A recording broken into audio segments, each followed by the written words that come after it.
My name is Leslie Hale, and this is my family's lupus story. When I think of Wendy, I think of somebody who was selfless. I think of somebody who was resilient and would help anybody. My first thought is larger than life. She was the type of person that when she walked in the room, she changed the atmosphere. She was very special. Wasn't anything that she couldn't do. Wendy was a star athlete, fierce competitor who broke records. As a matter of fact, she was a player of the year. She was a big sister, a role model, somebody who was loving, caring, but she also was a dutiful daughter. My wife opened up a couple of child care centers. Wendy was always there to help her out. And then eventually Wendy started running her own child care center, and she was doing a great job with it. All the people loved her, all the kids loved her. They could count on Wendy. She was always living in the moment. She brought the same vigor to whatever she was doing, whether it was for herself or someone else. I was probably around 7 or 8 when she was diagnosed with lupus. Wendy was about to get married. We went to have a regular physical, and the doctor said, "I think this is a lupus." I knew that sometimes she would have difficulty with her joints and she would have swelling of her hands.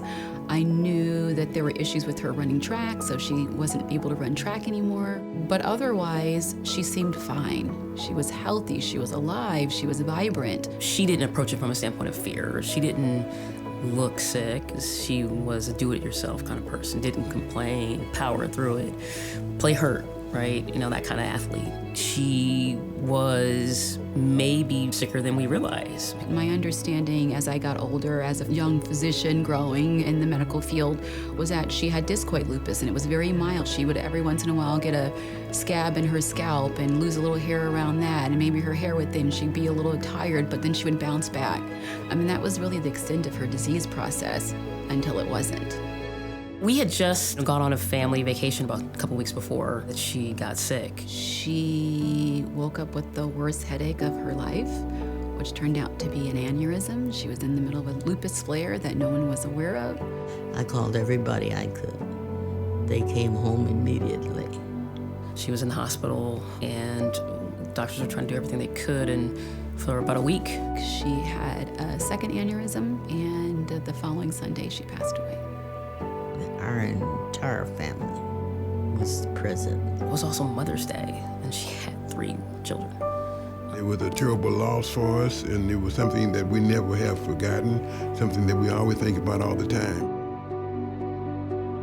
When you're at the funeral of a loved one, for me, it was comforting to see the number of people who came out, the number of people whose lives she touched.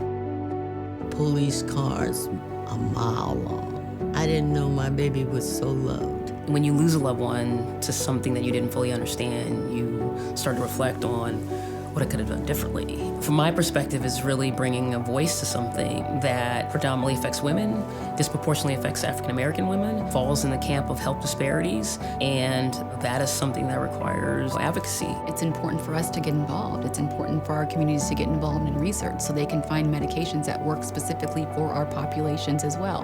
Awareness is important.